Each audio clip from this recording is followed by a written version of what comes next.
Hey guys, I just wanted to do a short video on the different kinds of bridge that you commonly get on electric guitars, and with a mind to helping you figure out what you want. So basically you've got a choice between two kinds of bridge, a fixed bridge and a moving bridge. So fixed bridge, sometimes known as a hardtail bridge. And that's, we've got one kind of fixed bridge here on this Squire Telecaster, and as you can see, let me just get a close-up, the bridge is just firmly fixed to the body and the strings are sort of visible here. They pass through this.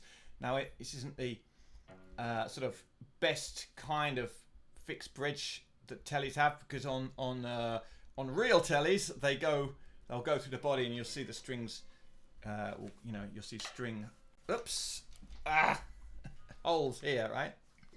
No string holes. So generally, the idea, the advantages, well, one, it's cheaper. So that might be enough of an advantage. Two, it's simpler. The alternative, a floating bridge, can be a pain. It can be a pain to set up, it can be a pain to maintain, and there's certain compromises that you have to accept in return for the benefits that it offers. With this, there's no fuss. Now, as I understand, it's meant to improve the sustain of the guitar, that is, slightly improve the sound. I can't say for sure whether it will do that or not, but it could be true. Maybe more knowledgeable people than me can confirm or deny that. So the other main thing is it's more stable.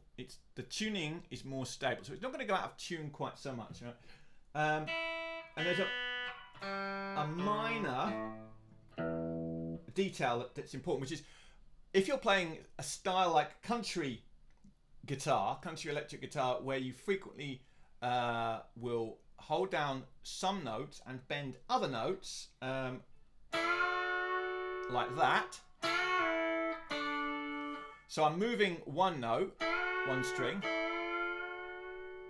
and then bending it up, and the other strings are staying still. Now, that sounds fine, right? But if you try and do that on a guitar with a moving bridge, you could have a problem, because what would happen typically is the bridge would move and the strings that you didn't want to move would go slightly out of tune, and you have to compensate for that. So if you're playing country style guitar, which admittedly is maybe a bit of a specialized style if you're beginning, then fixed bridge is the way to go. And this is a telly, it's got a fixed bridge. I'm just going to swap out guitars, so just excuse me. I'm probably not gonna edit this, but let's have a look at another kind of fixed bridge that you might get. So this is Epiphone Dot, which is a kind of cheapo version of a Gibson 335, like a semi-acoustic electric guitar. So there's F holes, it's hollow here, but there's a block in the middle. Got flat wound strings on here, so it's got a kind of jazzy sound. But the important point is here, and let me just flip it. So here we've got another kind of fixed bridge. It's a stop tail piece that's bolted to the guitar, and this bridge kind of sits on, it's held on by the string. So again, very stable kind of thing, rock solid. Okay, put in some kind of bluesy thing. So I just thought I'd show you that. That's what you get in a Les Paul and Gibson guitars, common on Gibson guitars. Right. So let's get to the floating bridge, or I should say moving bridge, i.e. a tremolo bridge. Now it's misnamed because tremolo refers to the cyclical variation of volume, as I understand it. I.e. the effect of tremolo is like, you're on your hi-fi and somebody's turning the volume knob up and down rapidly. That's tremolo, right? So this is more correctly vibrato arm, because it lowers and raises the pitch. So this is a Strat, and this is probably first guitar that came out with the tremolo arm. That's you know what? I just saying that, I just realised it's not true. But this is one of the major designs. Now this is not considered to be a brilliant design. It's sort of in the middle. Interesting. Okay, so let's just have a little look at this. So you've got this unit here, and this bar here will move it. Now it's currently set up so that it's flush with the body, but you can set these up so they'll float. And what that means is you get a little bit of backward motion, which will let you raise the pitch. In the back, you see you've got this back cavity, and you've got these springs, which provide the resistance, and you do have the option of converting this into a hardtail effectively by just, putting 5 springs and screwing this in very thoroughly, and you'll get a very stable, very stable bridge. So you can get pretty much all the advantages of a hardtail with a Strat if you want to set it up like that. Now I've got a special doodad called a Tremolo, and that actually allows me to temporarily convert it into a hardtail whilst having it set up to float. Now the advantage of the floating is it gives you, some upward movement, i.e. you can raise the pitch as opposed to just lowering it, but the disadvantage is the tuning's even more dubious. So let's try and demo, so that you can just use this bar very tastefully and subtly, just get like a little bit of a chord shimmer, or let me just get some distortion going. Hang on a second. We can use it a little bit less tastefully, and this might be what you kind of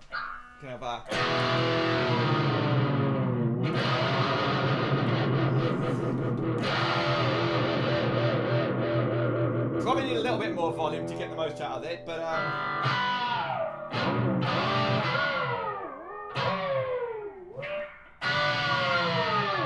okay, so hitting some harmonics and sending them down. So yeah, you can completely slacken the strings off. Let me just try and get a little bit more volume and sustain, and maybe even get some feedback going, which might be wishful thinking because I'm just going through a little practice amp, but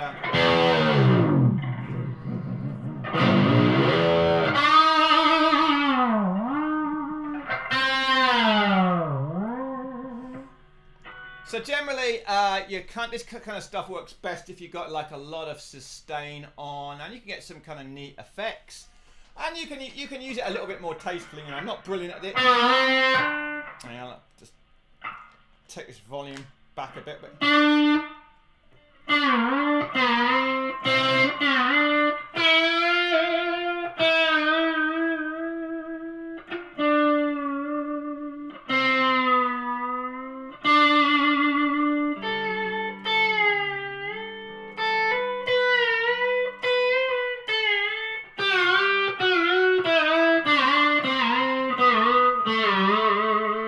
okay, so it's not, it's not my forte really, but guitarists like Jeff Beck's, old school guitarists like Jeff Beck's made a lot of use out of this kind of thing.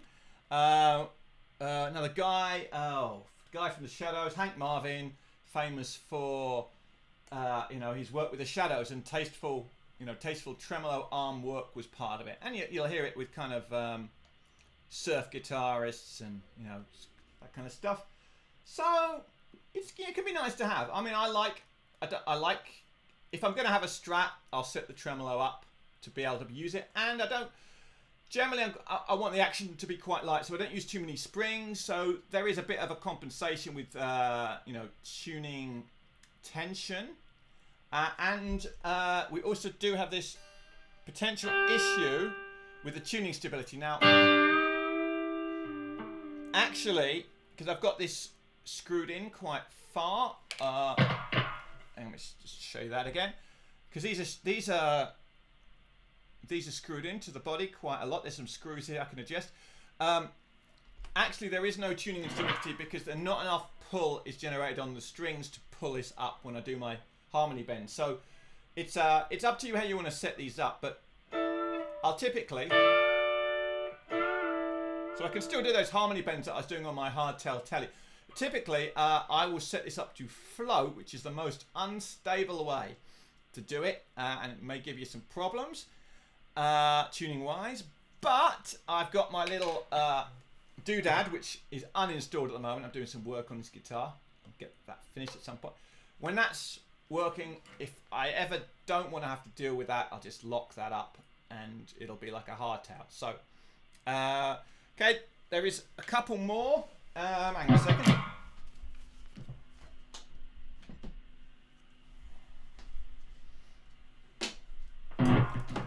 So this, oops, slight high production values here. This is a Gretsch, and nice sort of country. Oops, ouch. Trying to do that. Kind of country rock and roll, rockabilly.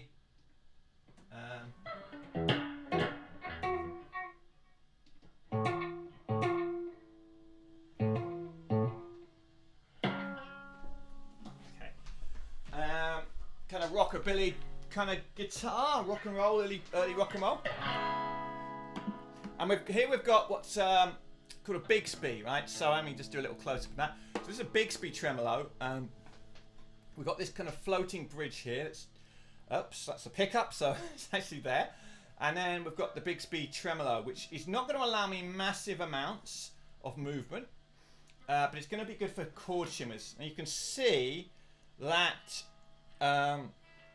I'm not going to have a whole lot of movement. The mechanism's kind of different. It's no springs. It's just this turning thing.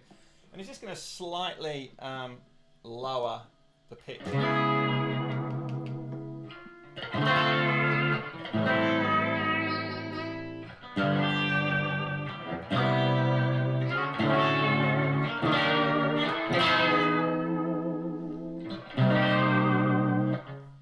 So it just lets me get a bit of a kind of atmospheric wobble, basically. This is kind of fun.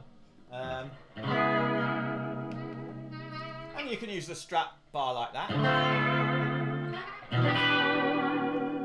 So this is probably the most restricted and limited kind of tremolo, and you will get a little bit of tuning instability with this, but not too bad, not too bad. And there's one more little thing I want to show you. So I just need to nip out of the room. Hang on a second.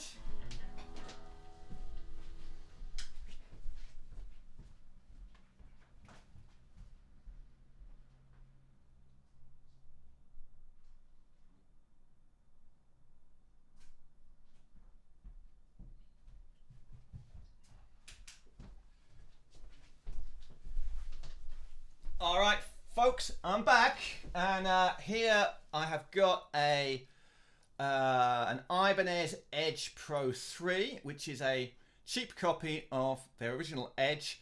What this is what's known as a double locking tremolo. So I haven't got it fitted to my guitar. I'm taking this one out and fitting a new one because this one is shot. These ones pivot on these knife edges, which fit on posts, and these edges are kind of worn through the abuse that this unit has been put to. These ones are very soft steel, so it won't return to tune properly. And the whole point of these devices is they're double locking, so they're to enable extreme tremolo action, ideally in both directions. If you want to pull back and your guitar is being routed, you'll like to pull up on the bar and you'll get some big pitch shifts upwards and likewise downwards, as most tremolos allow you to do. The strings will actually clamp in there, so they won't use the normal ball ends. You clamp them in there, and they'll also clamp at the other end with what's called a locking nut. And the idea is that there is no way that the strings can slip, which is one way that the thing can go out of tune. So in theory, if this thing is precise enough, which this isn't because it's worn, the knife edge is worn, but hardened steel ones, which are more expensive, should return to pitch better. The idea is you can go absolutely crazy as Jimi Hendrix did. However, unlike Jimi Hendrix, after using his tremolo arm, which was a Strat, you should return the tune. He never could. Despite being brilliant, his guitar was continually out of tune, and that was just unfortunate. But he did really go for it. So a locking tremolo like a Floyd Rose or an Ibanez Edge should allow you to do that. It's a pain though. Once again, to set it upright is a pain. If these edges get worn away, it's a pain as well. And it's the least cheap option. Now there are other things on the market. The Carla Tremolo and Steinberger transposing tremolo, which will move each string up an equal amount. Now these don't do that, or no tremolo does. It kind of detunes the strings relative to each other. But basically that's it. That's the overview. You got hardtail or tremolo. So it's a matter of taste which you want to do. Having a tremolo is nice. Put some wobble on the chords. Or, if you really want to get into it, using it for extreme effects. Well, you can get quite a lot out of a Strat, but if you absolutely want to go for it, then you'd need some double locking thing. That generally tends to be people who are playing progressive rock and metal. But, you don't want to absolutely limit your view of things, so you could probably make use of it in any style of music that you thought was good. Okay, so hope that shed some light on the topic. Hope you find that useful, and I'll see you soon. All right, bye.